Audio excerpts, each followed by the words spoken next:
बघा, रेल्वे खात्याने प्रवास भाडे 5.54% वाढवल्यास तिकिटांच्या विक्रीत 4% घट होते.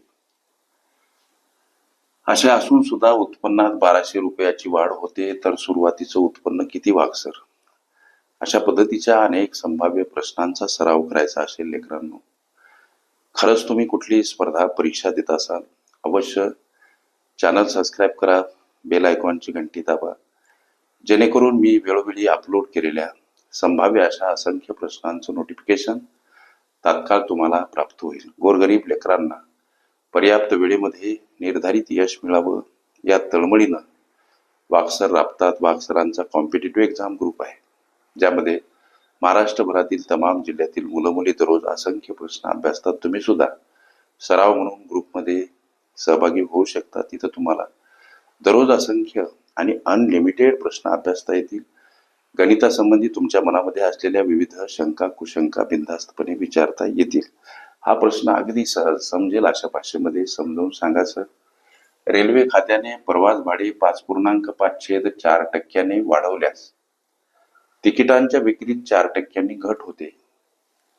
अशा असून सुद्धा उत्पन्नात 1200 रुपयाची वाढ होते, तर सुरुवातीचं उत्पन्न किती? सुरुवातीचं उत्पन्न किती असा प्रश्न लेकरांनो. गोष्टी सुरुवातीच्या म्हणजे सुरुवातीचं, उदाहरणार्थ सुरुवातीचं उत्पन्न 1 रुपया होतं. गोष्टी लक्षात घ्या. पूर्वी प्रवास म्हणजे सुरुवातीचा प्रवास भाड्याचा दर, पूर्वीचा दर प्रवास भाड्याचा उदाहरणार्थ 1 रुपया होता. आणि तिकिटांची विक्री किती होती पूर्वीची? तर पूर्वीची विक्री 1 रुपया होती. हे सगळं 1 रुपया. प्रवास भाड्याचा दर 1 रुपया, तिकिटांची विक्री एकूण 1 रुपया आणि पूर्वीचं उत्पन्न सुद्धा 1 रुपयाच होतं असं गृहीत धरू. आम्हाला गणिताला क्लिष्ट न करता सोपं स्वरूप देत तुमच्या या प्रश्नासंबंधीचं ज्ञान गळी उतरवायचं. आता पुढे झालेले बदल काय? गणित म्हणते की प्रवास भाडे 5.54% वाढले. म्हणजे प्रवास भाड्याचा नवीन दर काय बाबा? नवीन दर काय? पूर्वीचा दर हा 1 रुपया. प्रवास भाडे 5.54% वाढले, म्हणून पूर्वीचा दर प्रवास भाड्याचा 1 रुपया. आता वाढ झाली म्हणून इथं अधिक चिन्ह. कशी वाढ झाली? तर 5.54 मात्र टक्के. मग 1 अधिक स्वरूपात याचं अंशाधिक रूपांतरण करत असताना छेदाने पूर्णांकाला गुणणे, अधिक असेल अंश मिळवणे, वजा असेल वजा करणे, छेद असताना छेद जसाच्या तसा, म्हणजे 5 चूक 20 आणि 5 25, छेद असताना छेद जसाच्या तसा टक्के.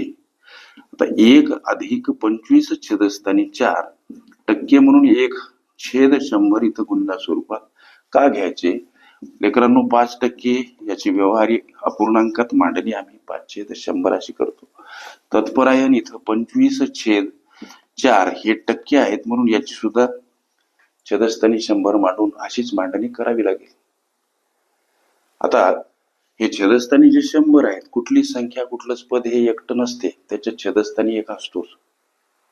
आता जेव्हा छेदस्थानी असलेला हा अपूर्णांक अंशस्थानी गुणीला घ्यायचा 25/4 सोबत, तेव्हा तो गुणाकार व्यस्त रूपात मांडा. हा गणितीय गुणधर्म म्हणजे 25/4 कडे येताना हा अपूर्णांक गुणाकार व्यस्त रूपात मांडावा लागतो. म्हणजे ह्या गोष्टी ऍज इक्वल झाल्या का नाही, हेच ते आहे. गुणीला 1/100 घेतले की काम खलास. ओके, आता पुढे चला. 1 हा पूर्वीचा दर अधिक 2 अपूर्णांकाचा गुणाकार अंशाचा छेदाछेदाचा, म्हणजे 25 25 आणि 100 गुणीला 4 400. लक्ष द्या, पुन्हा पूर्णांक युक्त अपूर्णांक अंशाधिक रूपांतरण करा. 400 400, त्याच्यामध्ये 25 मिळवा, म्हणजे 425 छेदस्थानी 400, छेद जसाच्या तसा. याला 25 न भाग जातो म्हणजे 25 गुणिला 17 425, 25 गुणिला 16 म्हणजे 400, 17/16 हा काय आहे लेकरांनो, प्रवास भाड्याचा नवीन दर. आता एक आणखी प्रश्न मनाशी आम्ही केला पाहिजे, नवीन विक्री काय? नवीन विक्री काय? प्रवास भाड्याचा दर लेकरांनो 5.504% वाढवल्यामुळं तिकिटांच्या विक्रीत 4% घट होते. कशात घट होते? विक्रीमध्ये. मग नवीन विक्री किती हा प्रश्न मनाशी क्रिएट करायचा. पूर्वीची विक्री किती होती? 1 होती. आता प्रवास भाड्यात वाढ झाल्यामुळं तिकिटांच्या विक्रीत 4% घट होत आहे. हे 4% घट म्हणजे 4% मांडत असताना व्यवहारी अपूर्णांकात कशी मांडतो आम्ही? 4/100. मग नवीन विक्री काय? अशा पद्धतीची मांडणी करा. 1 वजा 4/100 हा सुद्धा पूर्णांकयुक्त अपूर्णांक आहे. याचं अंशाधिक रूपांतरण करू. छेदाने पूर्णांकाला गुणा, अधिक असेल अंश मिळवा, वजा असेल अंश वजा करा. छेदस्थानी छेद जसाच्या तसा म्हणजे 100 वजा अंश छेदस्थानी छेद जसाच्या तसा म्हणजे 96 छेदस्थानी 100. याला संक्षिप्त करता येते 4 गुणिला 24 96, 4 गुणिला 25 100 म्हणजे 24/25 ही काय आहे? नवीन विक्री आहे लेकरांनो. मग आता नवीन उत्पन्न काय? आणखी एक प्रश्न मनाशी आम्ही केला पाहिजे, नवीन उत्पन्न काय? आता नवीन उत्पन्न काय? तेव्हा ही आहे नवीन विक्री आणि हा आहे नवीन दर. लक्षात घ्या, नवीन दर 17/16 याच्या सोबत गुणिला ही विक्री घ्या 24/25. ओके, हा गुणाकार म्हणजे नवीन उत्पन्न. लेकरांनो 8 दोन्ही 16 आणि 8 3 24 होतात. याला संक्षिप्त केलं म्हणजे आता अंशामध्ये 17/3, 17 गुणिला 3 छेदामध्ये 2 गुणिला 25 अर्थात 17 3 51 आणि छेदस्थानी 25 दोन्ही 50. हे काय आहे? हे आहे लेकरांनो नवीन उत्पन्न. आम्हाला विचारलं काय? सुरुवातीचं उत्पन्न किती? आता हे जे नवीन उत्पन्न आहे 51 छेदस्थानी 50 याच्यामधून सुरुवातीचं उत्पन्न हे 1 रुपया वजा करू तरी सुद्धा काय म्हणते? उत्पन्नात 1200ची वाढ होते. मग हे होणारी 1200ची वाढ इथं टिपा म्हणजे मांडा. लक्षात घ्या, लक्षात द्या ना तुमच्या. हे नवीन उत्पन्न हे 1 म्हणजे सुरुवातीचं किंवा मूळचं उत्पन्न. नवीन उत्पन्नातून मूळचं उत्पन्न वजा करून सुद्धा म्हणजे अशा पद्धतीची घडामोड होऊन सुद्धा उत्पन्नात 1200ची वाढ होते. नवीन उत्पन्न वजा पूर्वीचं उत्पन्न बराबर 1200ची होणारी उत्पन्नातील वाढ समोर वाकसंग मांडली.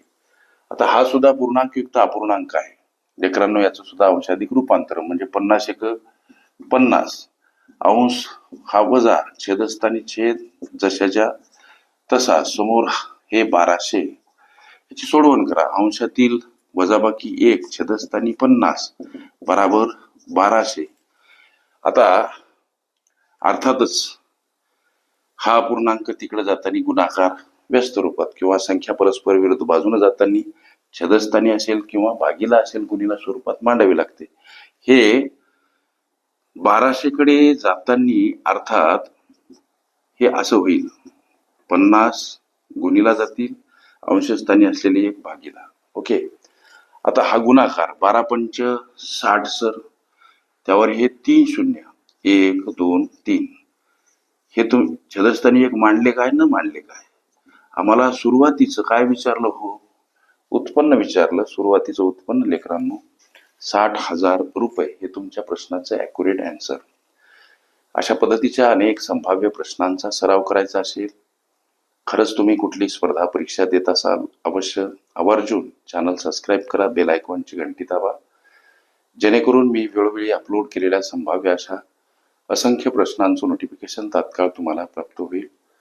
कॉम्पिटिटिव्ह एक्झाम ग्रुपमध्ये अवश्य सहभागी व्हा. तिथं तुम्हाला दररोज असंख्य अनलिमिटेड भरघोस प्रश्न नित्य अभ्यासता येतील. जर का तुम्हाला पर्याप्त वेळेमध्ये निर्धारित यश मिळवायचं असेल तर तुम्ही अवश्य कॉम्पिटिटिव्ह एक्झाम ग्रुपमध्ये अवश्य सहभागी झालं पाहिजे. सरावानं यश हे अगदी सहज आणि सुलभ बनत असते. Practice make man perfect. When we want to achieve anybody goal, victory, success by the education in the life, that time practice is more important. Okay. संकीर्ण प्रश्नसंच ही माझी प्लेलिस्ट अवश्य बघा. त्यामध्ये विविध स्पर्धकांनी विविध अंगांनी विचारल्या संभाव्य अशा असंख्य प्रश्नांचा सराव तुम्हाला करता येईल.